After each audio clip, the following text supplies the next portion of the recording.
राजनीति का मतलब क्या है? राजनीति करने का मतलब ये नहीं है कि आपको सिर्फ विधायक और एमपी बनना है। राजनीति करने का मतलब ये नहीं है कि आप सत्ता में आ जाएं और बालू और शराब के माफिया हो जाए। प्रशांत किशोर को एमएलए एमपी बनने में तो रुचि है नहीं। मुझे अपने जीवन यापन के लिए बालू और शराब का काम करने की जरूरत नहीं है। मुझे पैसे कमाने के लिए यहाँ पर गलत धंधे नहीं करने हैं। मैं क्यों आया हूँ राजनीति में? मैं चुनाव लड़ने नहीं आया हूँ। मैं इसलिए आया हूँ कि बिहार में जिन पर जुल्म हो रहा है, जिनकी आवाज दबाई जा रही है, जिनके साथ अन्याय हो रहा है, उनके साथ अगर मैं खड़ा नहीं हूँ तो फिर क्यों राजनीति में मैं हूँ? मेरे कोई पिताजी की लेगेसी नहीं है जो कि मुझे चलानी ही है। मेरी कोई मजबूरी नहीं है कि मुझे राजनीति करनी है। मैं स्वेच्छा से आया हूँ, इस सोच से आया हूँ कि देश का सबसे गरीब और पिछड़ा राज्य बिहार, उसको या मैं सुधारूं या आप सुधारें। सुधार का प्रयास आज हो या 10 वर्ष के बाद हो, करना तो किसी न किसी बिहार के लड़के को ही पड़ेगा, किसी न किसी बिहार के बच्चे को ही करना होगा। और मैं ऐसा समझता हूँ कि अगर भगवान ने मुझे कुछ शक्ति बुद्धि दी है तो मेरी ये नैतिक जिम्मेवारी है। आई ओ इट टू दिस लैंड, ये इस मिट्टी का कर्ज है।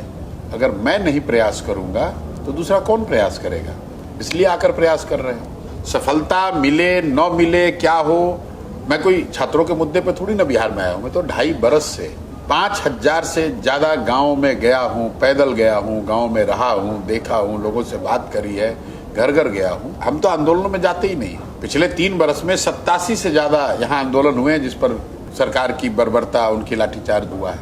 मैं कोई बीपीएससी और कोई पहली बार थोड़ी हुआ कि पेपर लीक हुआ है। यहाँ तो हर 2 महीने में पेपर लीक होता है। जितने सरकारी पद हैं उसमें सब में धांधली होती है नौकरियों में, चाहे वो सिपाही की भर्ती का मामला हो, दरोगा का हो या अन्य नौकरियों का। कोई ऐसी नौकरी नहीं जिसमें हंगामा ना होता हो, जिसमें कोर्ट में केस ना होता हो, जिसमें बच्चे धरना प्रदर्शन न करते हो। लेकिन इस बीपीएससी अभ्यर्थी वाले मामले में मैं इसलिए जुड़ा हूँ कि मुझे एक वीडियो दिखा जिसमें प्रोटेस्ट कर रहे छात्रों पर एक लड़की पर एक पुलिस वाला जूता पहन के उसके पेट पर पैर रखकर लाठी चला रहा है। मुझे लगा कि मैं 2-2.5 साल से यहाँ गांव-गांव चल रहा हूँ और जब इस तरह का जुल्म हो रहा और मैं नहीं आवाज उठाऊंगा तो फिर मैं किस लिए बिहार में हूँ? और मेरे जुड़ने का असर क्या है?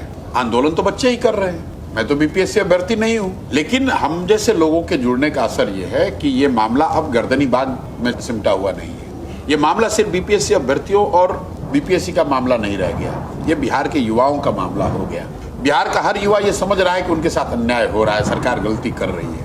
बिहार की हर महिला समझ रही है कि उनके बच्चों को, उनके बेटे को, उनके भाई को किस बर्बरता से पुलिस ने मारा है। तो अब ये मुद्दा सिर्फ बीपीएससी अभ्यर्थी का मुद्दा नहीं है, ये प्रशांत किशोर जैसे लोगों के जुड़ने का असर है कि आज न्यायालय में गंभीरता से इस मामले पर सुनवाई हो रही है, सरकार को जवाब देने के लिए बाध्य किया गया है। हम जैसे लोगों के जुड़ने का ये असर है कि राहुल गांधी आकर गर्दनी बाग में बैठे हैं। आज तक कभी ऐसा हुआ है?